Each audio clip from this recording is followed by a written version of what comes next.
I can't believe that I'm rooting for Canada right now. And I say this because the new Prime Minister of Canada is visiting Trump at the White House. I know Prime Minister Carney is in the Oval Office, I guess, with the president. I guess they're talking about, I don't know, whether the United States is going to invade Canada militarily or buy Canada or whatever. And what did Carney say when Trump He was about said this idea of buying Canada? he said it's never going to happen. Never going to happen. Not Right. going to Never happen. for And sale. Right. never for sale. Not for And sale. Trump's like, never say never. Happy Trailblaze Day. Always a day I look forward to every week. Being here with you. It's our weekly therapy moment. Now listen, there's a couple of stories I know that you have that I have, but did your wife make it out of the airport okay? Because apparently flying is still not secure. We're still having issues with airports and airplanes. We're still having issues. She changed her flight, so no longer flying out of Newark Airport. She's going to fly out of JFK this afternoon. Because who knows if any planes are going to take off out of Newark Airport? We just don't know. And gosh, maybe this has something to do with those Doge people. You think? I mean, the guys who just rolled into every agency and decided to fire people, let them go, and not really think about what it takes to keep all of these various systems running, like our food safety and our air traffic control. Those guys? Exactly. Those guys. I mean, look, who are we to believe that maybe people were out there, just going willy-nilly into these government agencies and just ripping out the wiring without actually paying attention to what it connected to. And so what we're now starting to find out is the Trump administration is actually really bad at running things. I mean, I think people thought they were going to come in and, shake things up and make them work better. Turns out it's amateur hour and Keystone Cops are running all the stuff and nothing is really working as it was promised. Well, that's right. The systems that we weren't paying attention to, that we just expected to work and keep our lives easy. If you go to the airport, you expected a certain level of service. You go to the grocery store, you expect a certain level of food safety. Same thing with medicine. All of that is the stuff that they're messing up. But somehow in this time, they have figured out how to make crypto really work for them. Trump is making so much money off of crypto. A buttload of cash, I think is the technical term. It's insane. So we're still unpacking and living this experience of where power is in the hands of a few people who already have money. And on top of that, then feel like they need to cut services to the people who have very little. So those who make less have to get by on even less as prices are rising. And these other folks just continue to make money. I did not grow up a radical. Like I just really believed in government systems. Like, okay, this is what it sounds like now. This is what sends people over the edge of where they realize that they have to do things and really shake things up, because I don't see the point of a government that can't give basic services to people. Or maybe that's part of their plan. I absolutely believe it is part of the plan, because the more you then you lose trust in the government's ability to function, that the bureaucrats are, screwing things up and you can't really trust them. And then the insiders and all the, deep state is corrupting everything. Then you begin to only trust the one person that everybody in the government believes is trustworthy. As they sit around in a cabinet meeting and all praise the dear leader, that Donald Trump is the only person you can count on. He said it, it's me, I'm the only one. And he's been saying that from the beginning. And so when you undermine trust in the system, then you only can have trust in the one individual that promises to be able to fix the system. And that is how the authoritarian regime is complete. Or you just give up, which we're not going to do. Maybe a day here and there. But right, that's the other part, is really understanding that this has been building for some time. It's not just those of us who feel like this right now, but people have for many years felt like government has been failing in giving them a basic quality of life, or giving them their due for their taxpayer dollars. Part of the challenge with the MAGA coalition is that they really would like to burn everything down, right? This idea that you pay tax dollars and you get something from them, that fundamentally is a problem for them. They would rather have, a tariff pay for everything. And if you don't get, whatever money is spent, great. And if there's not enough left to service your roads, build schools, or do anything else, oh, well, that's too bad. Yes, but you know what there will be money for, apparently? There will be money to retrofit Alcatraz and put it back into service for the 360 or 70 people that it could house there and spend billions of dollars, certainly $1 billion probably, to get it back up to speed and running because, Donald Trump likes to watch, The Rock or whatever movie it is that he thinks the American people want to get around. And I think even when you have Gavin Newsom, he used to be mayor of San Francisco and obviously now is governor of California. When you have Gavin Newsom say this is a ridiculous idea, look, I'm all for putting criminals in jail. Sure, let's do it. That's fine. I think there are probably more humane and newer ways to do it that cost us less money and could treat people like human beings. Because you remember, as some of the activists from the prison movement would say, you go to jail as punishment, not for punishment. Right? Jail is losing your liberty. Thing to remember is the punishment. Absolutely. Losing your liberty is the punishment. Right. You don't go to jail to then get punished. And I think we too often think that when we send people to jail, that the harsher the situation, the better it is for them. And that is very hearkening back to like the medieval times. I mean, should we put them on a rack or something? I don't know. I also would like to return to a time where, you prove people are guilty before you punish them versus disappearing people and deporting them, literally taking away their liberty, even though they have legal status. Because again, if they can do it, if they get away with doing it to random, guy on legal status who happens to be Latin American, they can choose to do it to other people who have legal status. Right? Like that's the slippery slope here. If you get rid of this idea that certain people should not get due process under the law, well, then nobody really needs it at the end of the day, right? You can just suspend it all around. That's right. I was on TV this week with a Republican strategist person a Trump guy, who was saying that he thought that it was fine, because why are Democrats defending, these bad criminals and gang members? And what I said to him was like, look, we may find a day that 20 years from now, when this is all over, Donald Trump is no longer even walking the earth. We may find a day that people who were associated with MAGA people, right? Because MAGA attacked the government. They attacked police officers. They did horrible things inside the Senate building. So we may find that movement was a radical movement, that it was a perhaps gang-like. Maybe it was terrorist. Was it extremist? Was it an extremist? Maybe it was extremists, right? Who did that. And so should we then, should some democratic government then go around and decide anybody who wore a red hat, like a tattoo, anybody who wore a red MAGA hat should now be hauled into court, and maybe not even hauled into court. Maybe they should lose their due process rights because they obviously were MAGA because they wore the hat. So therefore they must be MAGA. So we can put them in jail and send them someplace else if we want to. I don't think the Republicans would like that. I don't think that would be a good idea. I wouldn't like that though, as an American. But that is the result. That is the result. If we follow this course down the way, sooner or later, that brick is going to come around and hit you right in the face.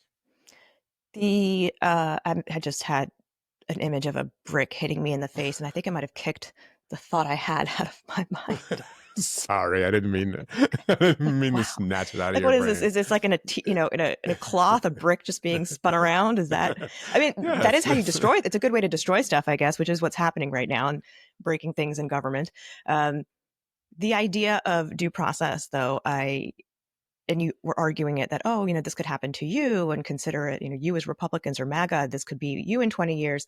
I actually think many people on the left would be perfectly happy, right? This idea that we have become a more punitive society on the right or left. This idea of punishment, and I want people to suffer because I suffered. That's part of what underlies that whole argument against student loans being relieved by the government. The government doesn't actually lose any money. Like, that's not real money. It just zeroes it out on the ledger and that's it. It gets written off. Like, that's not a problem for the government. But there are people who feel deeply that I had to struggle and suffer, and so you should have to also. And that to me seems like a bigger social challenge that we're facing about, and that's like you tried to say about, what does it mean to be human and treat other people like humans? So here's where I will have a little bit of maybe a little difference. We don't agree on the fundamental point, which is that it should not be used as cruel. I do believe that you should make an investment in yourself and your future. And if you make an agreement to take out money and repay it, you should have to repay it unless there's some circumstance that forbids you from being able to repay it, right? That's in the way of your being able to repay it. So, and I did it, and I had to repay my loans, and so I'm probably Mhm. one of those people who believe that. But what I don't, but when I did it, the society was also a different kind of society where we had different kind of supports. There were different kind of opportunities for people to make money. So the idea that somebody's going to live in poverty in order to pay back a loan, here's one thing the government could do that I think Is everybody real. would Let's agree be on. clear. That is Right. a very real situation. You're talking doctor. We are losing professionals because, and society needs these professionals. We need doctors, we need nurses, because how exorbitant it is now to get that type of education, which, by the way, until Reagan, you didn't have to pay for it. This is a Reagan era attack on this idea that education is a public good, that by getting educated and advancing your education and expertise, you are doing something that will benefit society, right? Reagan's the one who decided, let's have government backed student loans with this idea of like invest in yourself. And then universities can charge more because they're not Yeah. worried So about here's losing what I would do. people. Here's what I would do that I think everybody could agree with. Just to start, zero out all student loan interest. There is no interest on student loans. So if I took out $15,000, which is Mhm. around the real average of what people can take out. Most people think about, like, the way the Republicans put it is like we're subsidizing rich people who went to Ivy League schools, and that's not where most of the student loan debt is. No, Most of the no, student because loan debt is carried by people who had 5, 10, maybe $15,000 of student loans, and then they don't really have. Many of them didn't even graduate, right? So now they're sitting on a couple of years of student loans. They don't have a degree, so in the worst of both worlds, you could zero out student loan interest payment and by far improve people's lives. The vast majority of what I paid back on my student loan was interest. And if you could get rid of that interest and just pay back the $10,000, who can't pay back $10,000 over the course of 30 years? Right? You ought to be able to do that. So we could start there. that We could all agree, that's the and then we biggest could get problem, to the right? next part. It's even like when you're paying your mortgage, right? You start to pay, you're paying on the interest first before you start to pay on the principal. And these are fancy words for saying I am paying, the bank is getting their money first before I That's actually right. pay off the debt.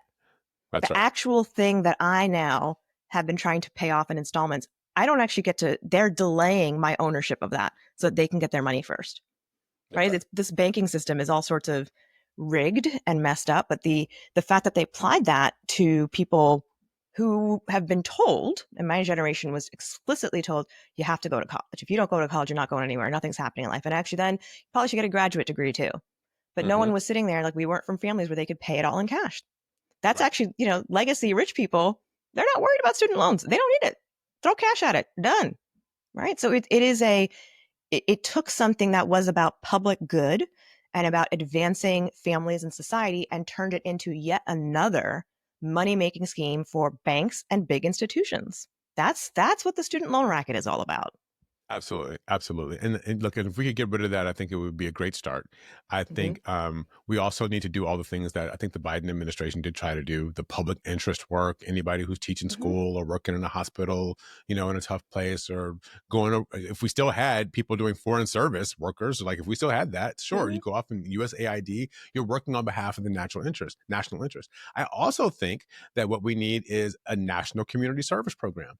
I think everybody in the country should spend a year or two in community service to the nation, and you should get educational benefit for that year or two that you spent serving the nation. I think one, that would be good to help people start their educations. Two, it would give us some common sense thing, and you can't exempt yourself, right? This is one of these things, like if you're in Israel, you got to serve in the military. I don't think everybody should have to serve in the military, but I think everybody should have to do community national service regardless of your income level, because it will then create some level of binding between people of different generations, of different income levels, different geographies, and everybody will have like their national service year. Like, what did you do for your national service year? What did where were you, where Mm-hmm. did you serve? It's a thing that we just culturally, outside of like reality TV shows or internet memes, we just don't have a lot of things that we all share in common that bind us together as Americans. And for me, that's worth It's spending the money. it's almost like you're saying diversity of experience is necessary for growth and being around different types of people. Are you arguing for Wait mandated a minute. diversity, Jamal? Wait a minute. What? I think there's a What? word they use about that. We'll to get back to that. You mentioned Yes. we were talking about right money and different government schemes, how to make money. I love how the Trump administration continues to think that handing over money will solve these massive social problems and policy challenges. For example, we need more babies in America, right? This whole proto-natalist movement. Yes, birth rates are low Ooh, because big it's really words. hard and expensive to have children in America because there's zero public support, and they discourage social, network support too. The Trump solution is like $5,000 for every new baby. It's hand them money. Like, what happens for the next 18 years? $5,000 to have a baby. What happens next 15 years? Right. 18 years. Like where's everything else supposed to come from when you're cutting all the supplemental nutrition programs, the WIC program, like all of these things that were trying to help make sure that babies remained healthy in the United States, because you still have to pay to deliver a baby in the US. You still have to pay for the first couple of years of healthcare and all of that, which in most developed countries, most of Europe, for example, you don't have to do that. The government actually helps with this idea. So Trump, the irony is that they've stated that they want more children. They want to invest in this, but their way of investing is Trump's like, oh, let me just pay people off. And the same thing with immigration. Trump hasn't been meeting his stated numbers and goals for deportation. So you know what? Let's give him $1,000 to self-deport. I'm like, dude, $1,000 ain't buying you that, that one-way ticket to Venezuela right now. Come on, barely, like maybe. But that's the solution. Just kind of maybe throw money at it, but not think really deeply about anything else. But what's interesting is, right, we're throwing money at that, right? We're throwing money at immigration to get people to leave. We're throwing money at women or families, try to get them to have babies. But we won't throw money, as you kind of started to intimate earlier, at dealing with childcare, right? Which is like a policy that's after 2020 and 2021, we found out that if you give adults money for childcare, you can cut child poverty. You can do a child care tax credit. And you can cut child poverty by 30%. Right? You can put more money in the hands of families. It's amazing. What will happen if you give people more money? They won't be poor. And then they're not poor, they're not being so stressed. And when they're not so stressed, I thought they'll people take were care of their poor. families better. No, Jamal, I thought people were poor because they didn't work hard enough and they didn't raise themselves up by their bootstraps. Yeah. That's what that was, right? Maybe that was it. Turns out that wasn't their it. life choices that they have to own, right? That whole idea, like, you're choosing to be poor. Didn't you know that? The same way you chose to be the child of a millionaire and you got an inheritance or got got let into college because your parents went to a certain university. Now they've let you in on a legacy benefit. So those things don't count. That's just it's all merit. But if those of us need to get an extra look because of our diversity, that's a problem, because that you shouldn't be getting extra looks. We shouldn't go looking around for people to have benefits, even if those people turned out to be really good students and they are smart and they've got great ideas. Oh, you mean they actually earned their way there?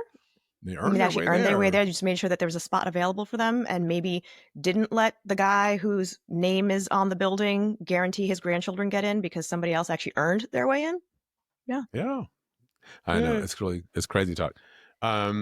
What else you got? What else is going on out in the world? I see that, behind me. Oh, I just want to be clear about what's going on behind me. So I've got a bunch of dolls behind me for people who aren't watching this, because I had a lot of fun this week because, the president said that if under his tariff regime, girls shouldn't have more than $3. And if you have more than $3, that's a problem.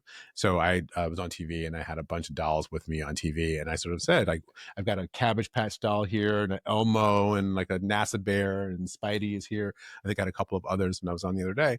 And so the question for me is, which one of the dolls should my daughter not have, right? Because Trump's tariffs are in the way and now we can't afford to have the dolls. The idea that an American president is arguing for austerity to the American people about how they take care of their kids, and they shouldn't have the ability to buy their kids toys in order for him to put this tariff policy in place that's not actually going to work. It's just bananas to me. It's bonkers. It's bonkers that people would even subscribe to this stuff. It's a big change though in tone, right? There you heard early on, like, America, prosperous America, we're going to come back. Right. Everything's going to be great and wonderful. Prices, I'm going to lower them on day one. And now, a little more than 100 days in, it's you're all going to have to suffer a little bit. And guess what? Maybe you don't need all the things that you think you need, because this larger goal of changing how we do everything with money in the government is more important than things like your ability to purchase groceries or buy toys on Christmas. But right now, the toy retailer said that there's going to be an 80% increase in toy prices.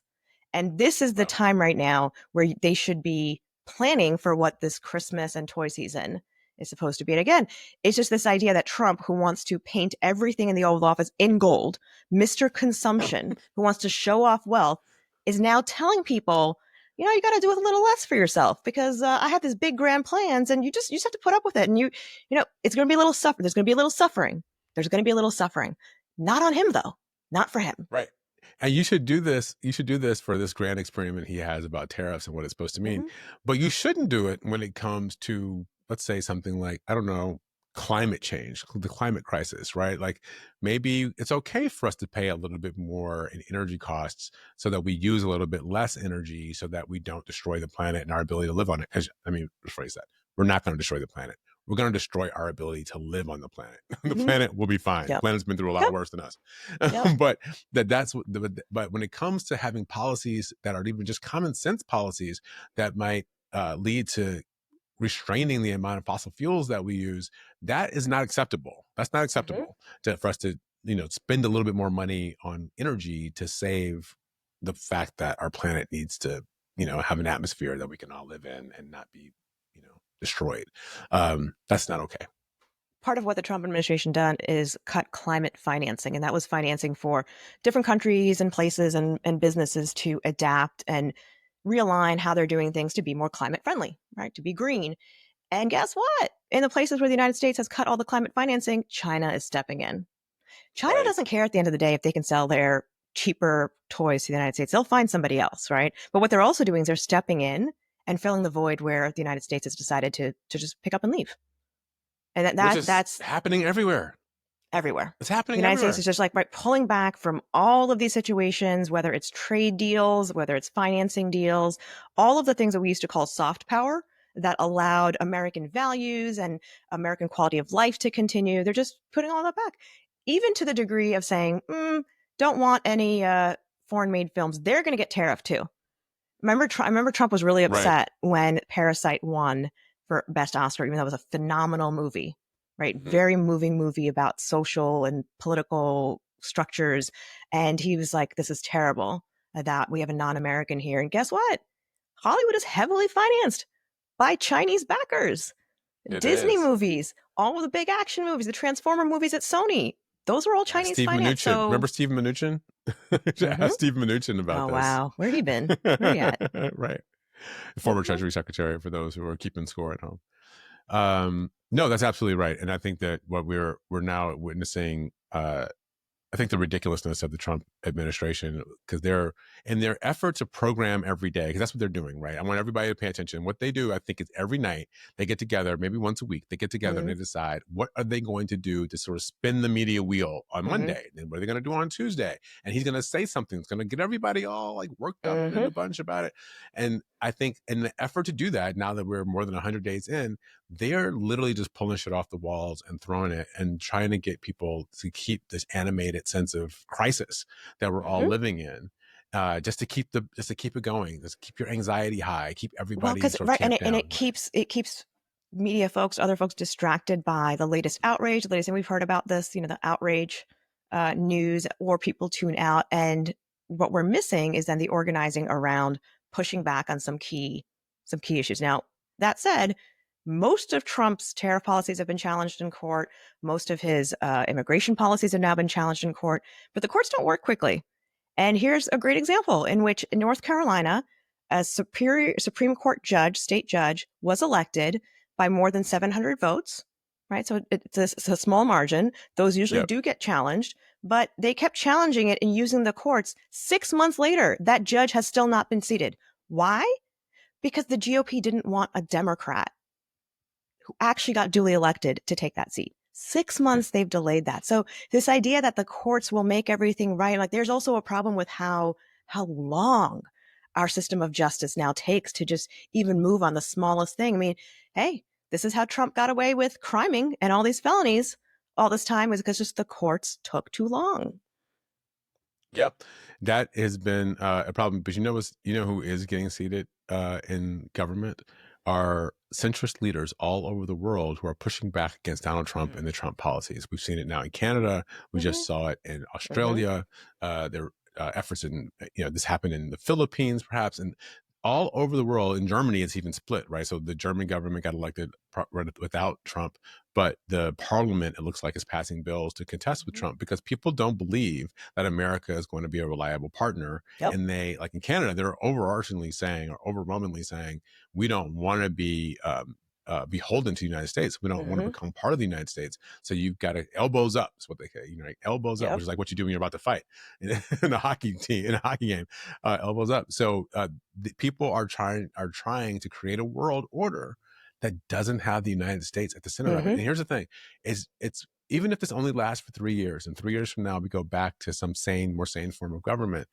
Once people begin to not believe that you're actually their friend, it's really hard to get them to believe that you're going to be there and stand up for them again. Well, and so fool we're me on a once, path that's already happening, right? Fool me once, shame on me. Oh, excuse me. Fool me once, shame on you. Fool me twice, shame on me. Like, this is their second Trump administration. They haven't seen his behavior change. In fact, they've only seen him double down. And you're seeing world leaders react by pushing back, right? None of this, oh, let me go. The guy who Trudeau got kicked out of his seat because he tried to go kiss the ring at Mar-a-Lago and thought that, bending the knee would actually be helpful. No. One, that's not how you approach a bully. And two, nobody wants to see their own leader go do that. Right? Like the idea that they're supposed to be equals. And so I'm curious to see how Carney engages, the new Prime Minister of Canada, how Carney engages with Trump, because he's already said that this is not, we're not playing this game anymore. Weird though, that the day before the Prime Minister shows up, Trump decides to say, oh, no, well, we're not likely going to invade Canada. No, I'm not likely going to use the military in Canada. I'm like, dude, really? Like that's your posturing, is to be like, oh, don't worry, we're not going to use our heavy military on you, when they can literally show up and say, guess what? We can shut down the entire northeast of your country. Absolutely. Because we're connected to your grid and you get energy from us. We can just shut it all down. Like, that's a real threat. Not, it's a real threat. I'm going to make you the 51st state. Like, that's, they're leaders, and some leaders at institutions, but definitely foreign leaders, are starting to see that they have to push past and through Trump's bluster in order to be able to maintain not only integrity, but any sense of strength for themselves. Yeah. And if people are, who've never lived in the northern part of the country, it's hard to realize how much Canada is a part of people's lives. I grew up in Michigan and Detroit. I used to go to Canada when I was in high school, literally every weekend, every couple of weekends. You know why? Because in Canada, because the drinking age was lower. Drink at 17, and if you can drink at 17, you can drink at 16. So, or drink at 19, right? So we would all go to Canada to go out because you could have a cocktail or beer. And so, but people grow up like that, and that border is the largest land crossing for trade and commerce in the Western Hemisphere, right? That border just between Detroit and Windsor. And so all over the northern part of the country, the Dakotas, New York, Washington, much of that border isn't even policed. It's not fenced. People just go back and forth, like, to do what they have to do in the course of their everyday. And so when you're talking about taking on Canada, and for those of us who did grow up on the border, you watch Canadian television, and you know about the hockey games and all that. The idea of fighting the Canadians, like the nicest people in the world, who's mad at Canada? Canada's fantastic. So I think Trump loses a lot of the people he's trying to get. Minnesota, Wisconsin, Michigan, Pennsylvania, all these places that border the Canadian border, where they are kind of blue states or purple states. I think he's losing people by fighting Canada. I really do. I think this is hurting the Trump movement. Well, it's going to be interesting to see what he wants the Trump movement to be. Right? Because in theory, according to the Constitution, he can't run again. So what is he trying to do? Does he care if he pisses anybody off? If he gets this whatever weird world vision that Stephen Miller and Peter Navarro have whispered in his ear? Because Trump doesn't actually really care about these ideas himself. Other people have trained him or told him this is how to have a real impact. That's right. Like this. Trump was a Democrat and a Clinton supporter. Like, we all know this. Right. So I'm curious to understand over time what this really was, because if he does want to prolong his time in office, he probably shouldn't be hurting people in the states that you're talking about. Or if he wants J.D. Vance to continue this movement, he shouldn't be hurting people in those states. Not that it's okay to hurt anybody, but if you're just going to do the hard political calculus of it, no one is really benefiting from picking a fight with Canada and Australia and tariffs. like nobody in America is benefiting from this right now. So Yeah. what is the drive to have this weird 100-year-old mercantilist system come back into play? Before we go, I want to pick up on something you just said about JD Vance. I think JD Vance, I wrote about this on my Kill the Spider Substack. JD Vance is learning the fallacy of the vice presidency, right? Donald Trump, he don't got no checks for JD Vance. Like, he is not thinking about that dude. JD Vance is just a willing tool for Trump for as long as it is that he needs him. And the truth is about the vice presidency is that it really doesn't come with much innate power. It only reflects whatever support you have from the president of the United States. So when Donald Trump says he won't even commit to supporting JD Vance when he runs for president, if he runs for president 2 years from now, it should be a sign of JD Vance. He better start worrying about himself, bro. Like, worry about yourself, because Donald Trump is not checking for you. Don't forget, Trump almost let his previous vice president get hanged. Sure did. Like literally. Literally, yes. Like there was a noose out there for Vice President Pence. Like, this is... So it is not metaphorically, right? There was an actual gallows. I mean, like, no, literally, they and he's like, I don't feel like I need to stop that. Let people have their say, I guess. But there is clearly a lot to be watching out for. I just, we had a guest who mentioned this one time, is that they're rushing to do things badly. Which is where there is room to push back and to get things back to something more like normal. But it is still hard to see, in the meantime, how much is going wrong. And to suddenly be cheering for Canada, like, that's weird to me. It's weird. It's all very weird. But you know what's not weird? Nayyera Haq is not weird. Oh, I mean, in the good ways. I mean, we're... Right. You're like Austin weird. Like, keep Austin weird. Keep Nayyera. Yeah, keep Austin weird. Nayyera and Jamal, a little bit weird. It was a little bit weird. So we were nerds. Like, this is what we're doing in our free time, is sitting here talking about politics. Like, this... It is true. It is true. We are those people. Well, thanks a lot. We have our weird people with us. This is not the Tim Walsh weird, though. Like, I'm not weird in that I want to control other people's bodies, either as robots or as, humans. Like, no, that's not where I'm going with this. Way to bring it back to the robots. I really appreciate that. That circles it all right up. Thanks, guys. Good to talk to everybody. Talk to you next time on Trailblaze.